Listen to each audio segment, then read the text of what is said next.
Hello, my name is Matthias Cavodi. I'd like to welcome guys to my channel. Today we're going to talk about Marvel versus DC, DC versus Marvel. Came out way back in 1996, I think. It was written by Ron Marz in collaboration with Peter David. And today we're going to cover issue number 3. It's a lot of fun. Got a lot of big battles. You have Captain America versus Batman, Wonder Woman versus Storm, Hulk versus Superman, and some battles that sort of caught me by surprise, like Spider-Man versus Superboy, Wolverine versus Lobo, Jubilee versus Robin, and the whole premise behind this tournament where the champions of their respective universes are battling it out.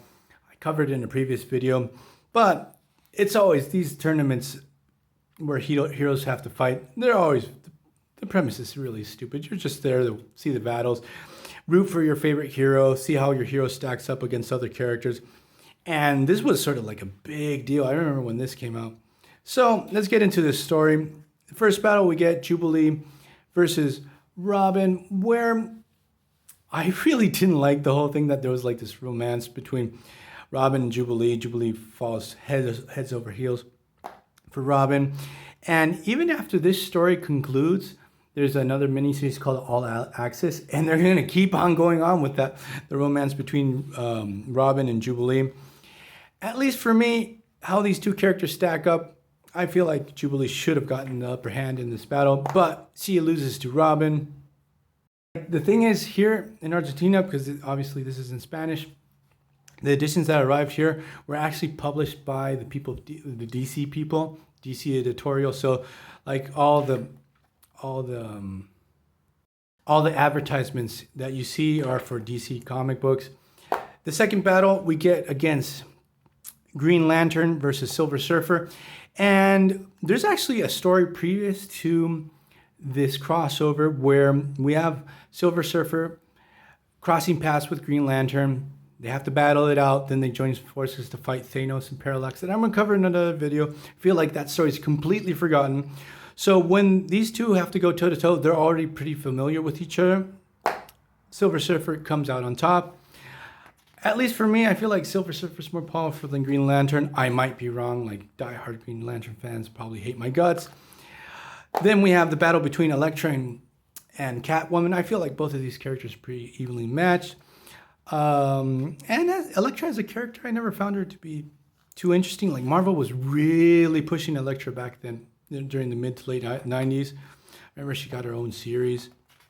Then we have, this is Axis. This is the character I was telling you guys about. The miniseries is going to revolve about him. He's like the guy, he's going to be the custodian of the nexus. He's the custodian of the nexus between the two realities. Like he has to take care of things not crossing from one dimension to another. That's actually going to be the main focus of the All Access series. Then we cut to Wolverine versus Lobo.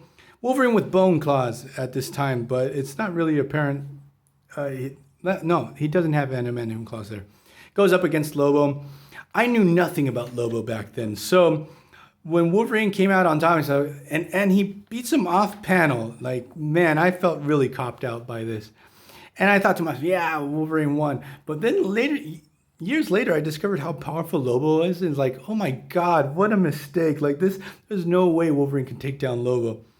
Then we have Wonder Woman, who's worthy. She was able to pick up Thor's hammer, goes up against Storm. She actually renounces to the hammer so she can have a fair fight with Storm. Storm basically blasts Wonder Woman out of the sky. I think that's a fair battle.